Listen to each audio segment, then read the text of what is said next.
आता है और पाउडर हाथ में लेकर कहता है, चाची, आपके पास तो मेरी माँ से भी ज्यादा सामान रखी है। मैं आपका ये वाला पाउडर लगा लूं? इसे लगाने से मैं भी गोरा हो जाऊंगा। चुपचाप से मेरा सामान यहाँ रखो और भागो यहाँ से। और तुम देख क्या रहे हो, ये छोटा सा रूम, इसे तुम मेकअप रूम बोलते हो? यहाँ तो मेरा सामान रखने की भी जगह नहीं है। मैंने अपना सारा सामान उस कार्टन में रखा है। ऊपर से ये बदमाश आकर मेरे सामानों को हाथ लगाता रहता है। आखिर कब बनवाओगे मेरे लिए बड़ा मेकअप रूम, जैसे मेरे मायके में था? अरे थोड़ा शोर मचाना कम करो।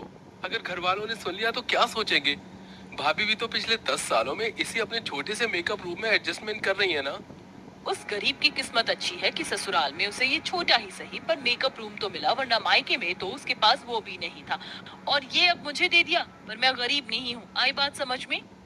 और तू अभी तक भागा नहीं यहाँ से? नाराज रेशमा बेचारे गोलू को एक थप्पड़ लगाकर अपने मेकअप रूम से बाहर कर देती है।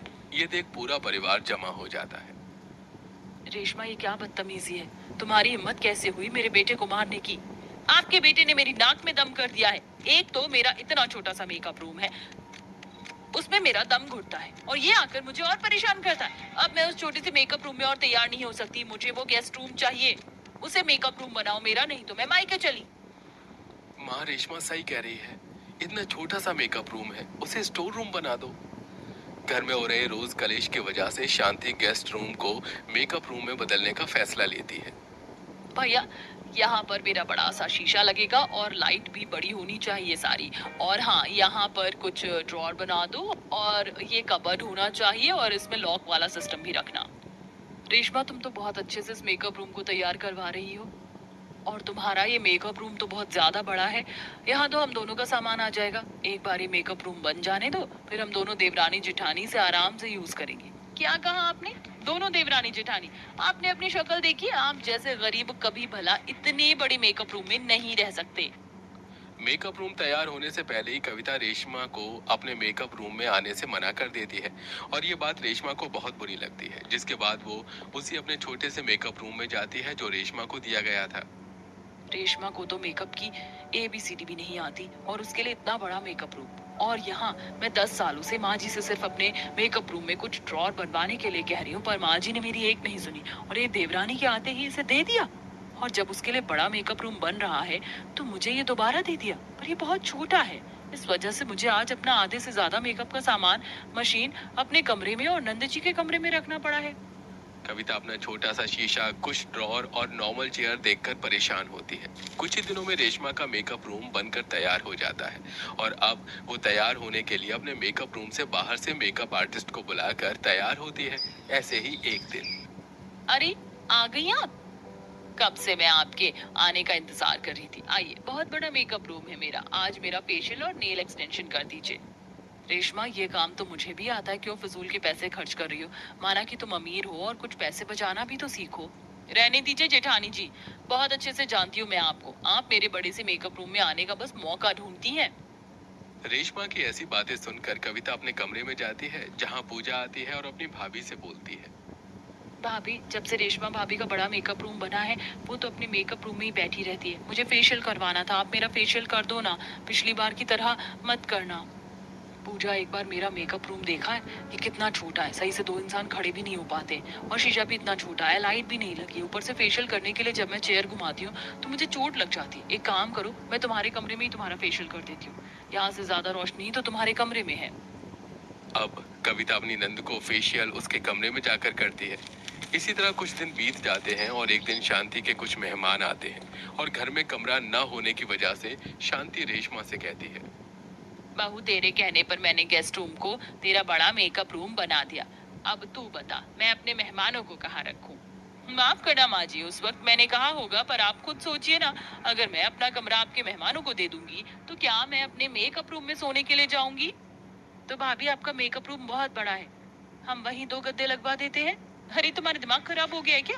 जानती भी हो मेरे मेकअप रूम में हेयर स्पा की machine, hair dryer, straightener, nail art machine और भी पता नहीं कितनी महंगे महंगे प्रोडक्ट रखे। अगर भगवान न करे उन गंवार मेहमानों से कुछ टूट जाए या खो जाए तो इसका हर्जाना जाना कौन भरेगा? रहने दीजिए माँ जी, रेशमा अपने आगे किसी की नहीं चलने देगी। पैसे का गुरूर जो है इसको। आप मेहमानों को मेरे कमरे में भेज दीजिए। एक रात की तो बस बात है, मैं गोलू को लेकर नंद जी के कमरे में चली जाऊंगी। वैसे भी विवेक जी काम के सिलसिले में कुछ दिनों के लिए बाहर गए हुए हैं। उस दिन भी कविता अपनी सास की परेशानियों को समझती है। इसी तरह कुछ दिन और बीत जाते हैं और एक दिन मेकअप रूम खुला देख गोलू रेशमा के बड़े मेकअप रूम में चला जाता है और मेकअप ब्रश लेकर दीवार पर पेंटिंग बनाने लगता है। चाची को अपना मेकअप रूम बहुत पसंद है और ये बहुत सुंदर भी है। आज इसकी दीवार पर पेंटिंग कर लेता हूँ। बदतमीज, ये क्या किया तूने? मेरा पूरा मेकअप रूम खराब कर दिया। बहुत बदमाश हो गया है तू। रुक, अभी तेरे हाथ पैर तोड़ती हूँ मैं। इतना बोलकर रेशमा गोलू को मारने लगती है। जहां कविता अपने छोटे से मेकअप रूम में किसी लड़की की आईब्रो बना रही होती है तो अपने बेटे के रोने की आवाज सुनकर वो रेशमा के मेकअप रूम में जाती है और उसके मेकअप रूम की दीवारें देखकर हैरान रह जाती है। देख रही हैं दीदी, आपकी तरह आपका बच्चा भी गवार है एक नंबर का। क्या हाल किया इसने मेरे इतने बड़े मेकअप रूम का। वो सब तो ठीक है रेशमा, पर तुम्हें गोलू को ऐसे नहीं मारना चाहिए था। वो अभी बच्चा है। अगर इस बच्चे को आज नहीं मारती ना तो आज उसने दीवार खराब करी है, कल को ये मेरा पूरा मेकअप रूम खराब कर देता। लाखों रुपए लगाए हैं मैंने इस मेकअप रूम में। इसकी माँ की तरह नहीं जो 10,000 में छोटा सा मेकअप रूम बनाकर बैठ गई और आज पड़ोस के लोगों का मेकअप करके दिन के 100 रुपए कमा रही हैं।